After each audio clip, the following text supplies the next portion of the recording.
Qui se soucie de l'avenir, c'est le thème de la Journée internationale de service public célébrée le 23 juin de cette année.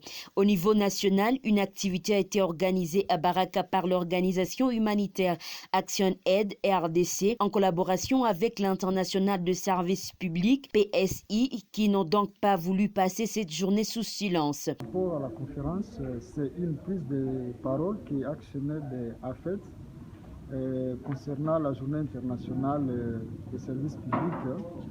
Elle en a profité pour publier son rapport qui porte sur qui se soucie de l'avenir. Dans ce rapport-là, qui se soucie de l'avenir, Action Aid a fait une recherche scientifique et a profité présenter au service public le contenu de ces rapports. On a pu constater que les efforts de la femme ne sont pas vraiment rentabilisés par rapport à tout ce qu'elle met en valeur comme temps lié au travail. Mais aussi on a pu comprendre qu'il y a la coutume qui est en train de peser par rapport à l'éducation et à l'émergence de la femme, raison pour laquelle on a profité que nous puissions tous valoriser le travail de la femme et que nous puissions soutenir les conditions socio-économiques dans les services publics pour que la femme puisse émerger au niveau de la RDC. La zone de santé de Fizi sous la houlette de son médecin-chef de zone, Dr Mahangaïko Sadiki Albert, l'un des participants a remercié Action Aid et PSI pour le respect des mesures barrières à cette conférence. Je tiens à remercier les organisateurs de cet atelier sur la Journée internationale des services publics. J'ai noté ce qui était positif, c'est en rapport avec les mesures barrières en cette période de pandémie. Je constate que ces mesures ont été effectivement respectées. La salle n'avait pas eu assez de monde. La distanciation physique a été bien respectée. Le lavage de mains a été systématique et les participants portaient des masques pendant tout le temps de l'atelier.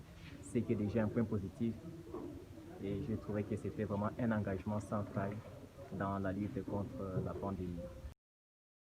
Les invités de toutes les couches dans l'administration publique et la société civile y ont pris part. Pour les femmes, la responsable urbaine de services femmes, familles et enfants dans la ville de Baraka félicite les organisateurs de cette cérémonie, demandant à Action Aid de continuer à favoriser les femmes dans leurs projets à venir. Je remercie les initiateurs de cette conférence Psy et Action Aid car ça vient de nous donner d'autres matières, surtout sur la femme. Nous savions que cette date existe, mais Action Aid est la première organisation à organiser la célébration de cette journée dans la ville de Barak et même en territoire de Fizi. Nous sommes contentes car avec ces projets en faveur des femmes et filles, Action Aid va relever les défis énormes que les femmes de Fizi font face sur les plans éducationnels et économiques. Elle a été organisée sous une autre forme dans d'autres villes différentes de la ville de Baraka, notamment à Goma, Bukavu, Kinshasa et ailleurs. Seuls les communiqués de presse ont été diffusés à travers le média ciblé.